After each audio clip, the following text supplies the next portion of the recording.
जैसा मोहन ने बताया था वहाँ उसे एक कुटिया दिखाई देती है।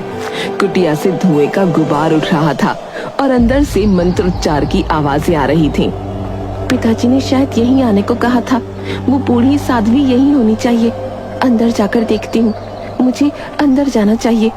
काजल कुटिया के दरवाजे पर दस्तक देती है और कहती है, कोई है?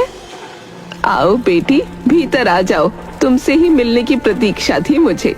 काजल कुटिया के अंदर जाती है। वहाँ एक बूढ़ी साध्वी बैठी थी। उनकी आंखों में गहरा तेज था। माताजी प्रणाम, मैं रायगंज से आई हूँ। मुझे आशीर्वाद दीजिए कि मेरा कार्य सफल हो। आशीर्वाद तो दूंगी, बड़ी जल्दी में हो बेटी, तनिक धैर्य करो। बिना संयम और अध्ययन के कार्य सफल नहीं होते। जहाँ से कोई सीख मिले सीख लेनी चाहिए। तुम्हें कुछ सीखने की आवश्यकता है। तुम्हारे पास कोई सिक्का है? सिक्का? हाँ है तो, पर क्यों? मुझे एक सिक्का दो, मैं तुम्हें एक महत्वपूर्ण बात बताऊंगी। सीखने की ललक नहीं है क्या तुम्हारे अंदर? काजल झिझकते हुए अपनी पोटली में से एक सिक्का निकालकर साध्वी को देती है। लीजिए माताजी, और मुझे आप सीख दें। ध्यान रखना, कभी बेईमानी मत करना। सच्चाई का रास्ता कठिन हो सकता है, पर अंत में यही जीतता है। ये तो मुझे पहले से पता था। और कुछ? हाँ, अगर और जानना चाहती हो तो एक और सिक्का दो। काजल को इस सिक्के वाला खेल समझ नहीं आता, पर वो एक और सिक्का देती है। प्यार करना, लेकिन शादी से पहले ऐसा कुछ मत करना जिससे तुम्हारे आंचल पर कलंक लगे। माताजी, आप बहुत विचित्र बातें कर रही हैं। मैं भला ऐसा कुछ क्यों करूंगी? और जानना है? अब तीसरा सिक्का क्यों न दे दूं, शायद कुछ काम की बात हो। लीजिए। जिसे मदद की जरूरत हो उसकी मदद जरूर करना, यही मानवता का धर्म है। 3 सिक्के खर्च हो गए। साध्वी होते हुए भी ये सिक्के क्यों ले रही है? माताजी, अब मैं चलती हूँ। जाओ बेटी, अपने रास्ते पर सदा सच्चाई और अच्छाई का पालन करना। काजल कुटिया से निकलकर वीरपुर पहुँचती है। वहाँ वीर प्रताप की हवेली पर दस्तक देती है। कौन हो तुम और यहाँ क्या काम है? मैं रायगंज के मोहन की बेटी काजल हूँ। वीर प्रताप जी उन्हें जानते हैं। नौकर काजल को अंदर बुलाता है और काजल वीर प्रताप के सामने खड़े होकर अपना परिचय देती है और कहती है, पिताजी ने बताया कि आप हमारे रिश्तेदार हैं, इसलिए मैं काम की तलाश में चली आई। अच्छा, ठीक है। रायगंज के मोहन की बेटी हो। ठीक है, तुम्हें रसोई में काम करना होगा। जाकर तारा से मिल लो। काजल रसोई में पहुंचती है, जहां कई नौकर चाकर काम में लगे थे। अरे नई लड़की आई है, तुम्हारा नाम क्या है? काजल। और आपका? मैं तारा हूँ और ये परी है। हाँ, और आज का दिन तुम्हारे लिए निरीक्षण का है। बस देखो कि काम कैसे होता है। ज्यादा इधर उधर ध्यान न देना, बस अपने काम से काम रखना, समझी? ठीक है, समझ गई। काजल देखती है कि वो लोग बेईमानी कर रहे हैं। अच्छे अनाज में खराब अनाज मिलाकर रखते हैं और बचा हुआ अनाज खुद के लिए छुपा लेते हैं। ये सब गलत है। मालिक को पता चलेगा तो क्या होगा? और ऐसा करने से मालिक की तबीयत भी खराब हो सकती है। ज्यादा समझदार बनने की कोशिश मत करो। हमें 15 साल हो गए हैं, मालिक को आज तक कुछ ना हुआ। थोड़ी बहुत चोरी से किसी का क्या ही बिगड़ता है। काजल को साध्वी की बात याद आ जाती है। कभी बेईमानी मत करना। उन साध्वी ने सही कहा था, मैं कभी बेईमानी नहीं करूंगी। अगले दिन काजल पूरी ईमानदारी से काम करती है। खाना इतना स्वादिष्ट बनता है कि वीर प्रताप चौंक जाते हैं।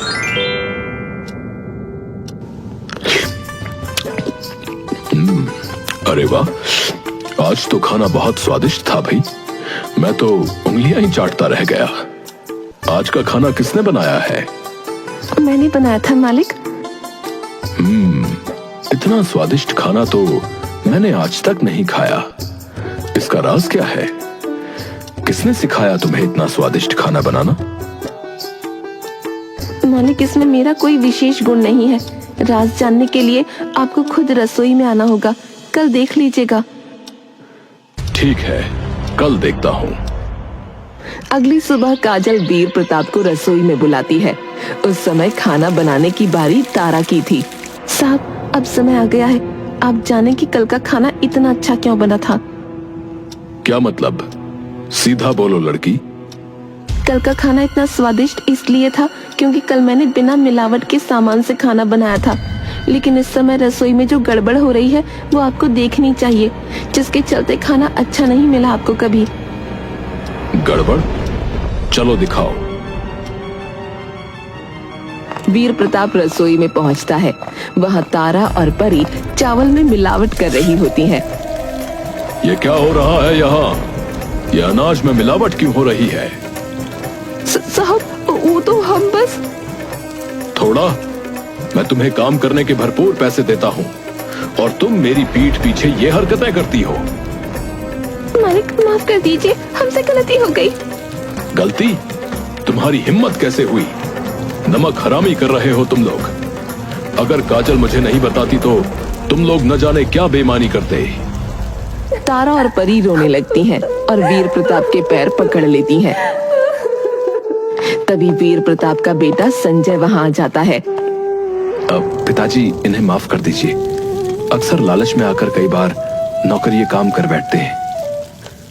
माफ कर दूं? इन्हें यहां से निकाल दूंगा, और वो भी तुरंत।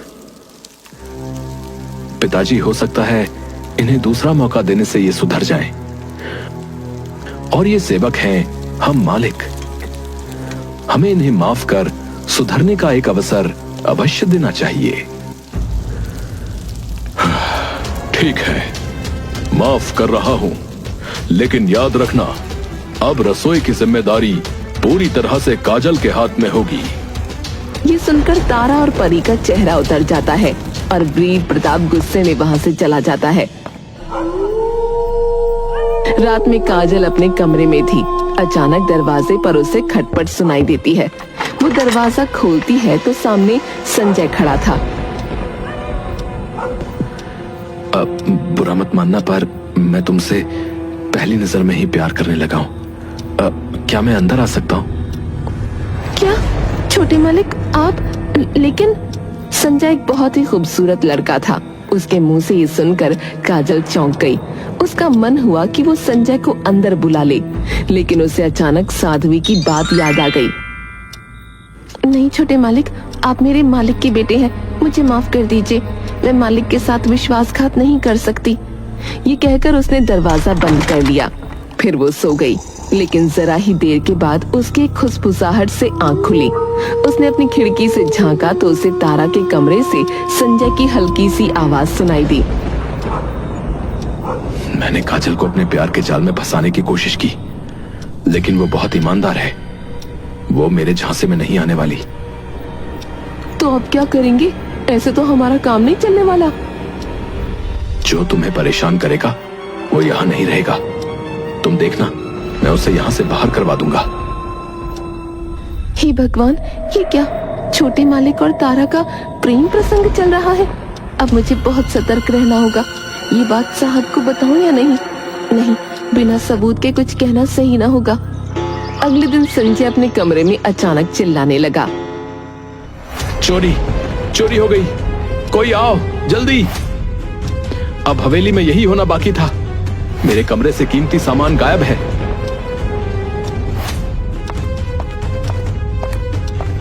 क्या? कैसे? चोरी? और वो भी हमारे यहाँ? असंभव। पिताजी, मुझे लगता है मुझे पता है कि चोर कौन है। क्या? चोर को तुम जानते हो क्या? कौन है? काजल। उसने ही आज मेरे कमरे की सफाई की थी, और जब वो निकली उसके हाथ में कचरे का बड़ा बोरा था। काजल? वो लड़की? इतना भरोसा किया मैंने उस पर, और उसने ऐसा किया। पिताजी, भरोसे का नाटक करना उसकी आदत है। वो बहुत चालाक है। उसे काम पर रखना ही हमारी सबसे बड़ी गलती थी। चालाक? वो तो इतनी भोली लगती थी। भोली? ये सब उसका चाल था।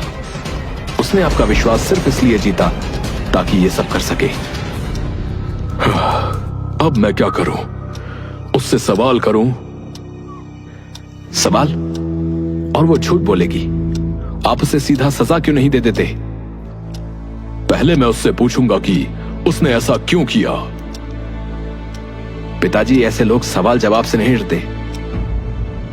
पिताजी, ऐसे लोग सवाल जवाब से नहीं डरते। उसे खत्म करवा दीजिए। क्या? मार देना? ये तो बहुत बड़ा कदम होगा। अब मैंने आपको एक बात नहीं बताई।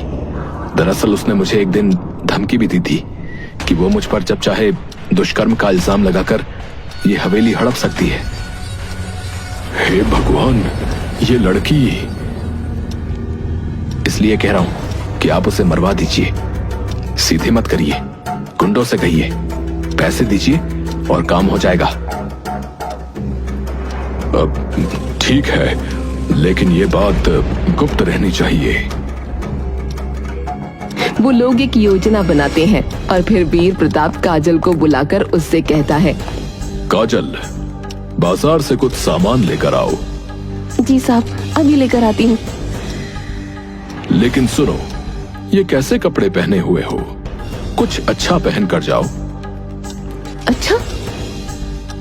लाल रंग के कपड़े पहन लो, वो तुम पर खूब फपते हैं। वीर प्रताप ने उससे लाल कपड़े इसलिए पहनवाए थे ताकि गुंडे उसे आसानी से पहचान लें। काजल लाल कपड़े पहनकर चली जाती है। इधर संजय तारा से मिलने जाता है। सब कुछ तैयार है। क्या किया है तुमने, बताओ ना। बस थोड़ा सा इंतजार और फिर देखना। तभी वीर प्रताप संजय को ढूंढने लगता है। संजय, कहाँ हो तुम?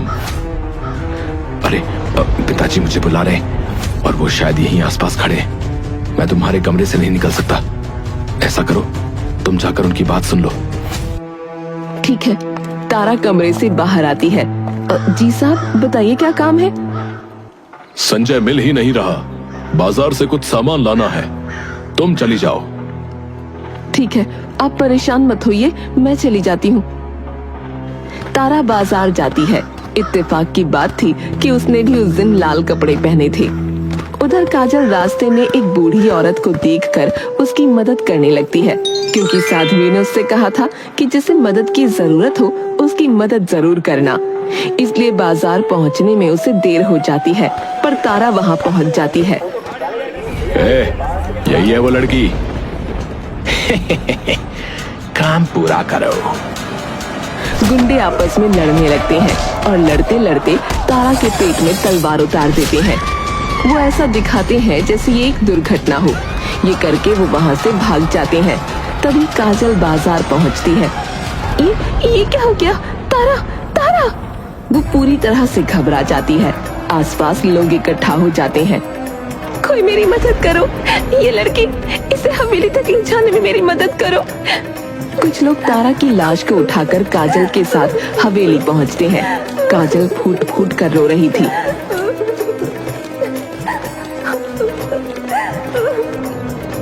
ये कौन रो रहा है? तारा है क्या? हाँ पिताजी, शायद वही है। काम पूरा हो गया, चलिए बाहर चलें। दोनों बाहर आते हैं और काजल को जिंदा और तारा की लाश देखकर हैरान रह जाते हैं। काजल, तुम? तारा, ये मेरी गलती है, मेरी गलती। शांत हो जाओ संजय, ये क्या बोल रहे हो? पिताजी, मेरा और तारा का प्रेम प्रसंग चल रहा था, लेकिन काजल ने आकर तारा की बेइज्जती कर दी थी। मैंने? हाँ, तुमने। इसीलिए मैंने और तारा ने तुम्हें हवेली से निकालने की सोची। तारा तुम्हें सिर्फ हवेली से निकालना चाहती थी, लेकिन मैंने तुम्हें मारने की चाल चली, पर यह चाल उल्टी पड़ गई। तारा ही मारी गई। तुम्हारी नफरत ने तुम्हारी अपनी प्रेमिका की जान ले ली संजय। धिक्कार है तुम पर संजय, तुमने हवेली की इज्जत मिट्टी में मिला दी। निकल जाओ यहाँ से, अभी के अभी। संजय रोता हुआ हवेली छोड़कर चला जाता है। काजल, तुमने हमेशा अच्छा ही सोचा और किया। मुझे माफ कर दो, मैंने तुम्हें गलत समझा। अब तुम यहां से चली जाओ। तुम्हें मैं इतनी दौलत देता हूं कि तुम आराम से अपना जीवन जी सको। वीर प्रताप काजल को पैसे थमाता है। काजल पैसे लेकर चली जाती है। काजल चलते चलते साध्वी की कुटिया पर पहुंचती है।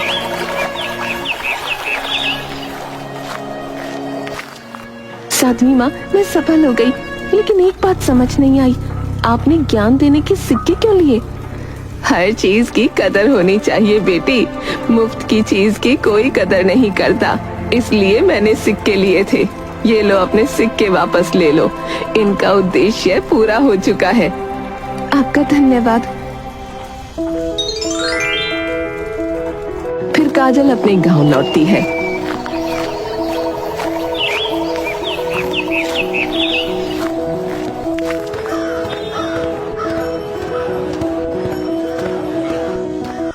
बेटी, तुमने असंभव को संभव कर दिखाया। अब मैं अपना सारा कर्जा चुका सकता हूँ। ये मेरा धर्म था पिताजी, और यूं उनका सारा कर्जा उतर गया और उन्होंने अपना व्यापार फिर से खड़ा कर लिया।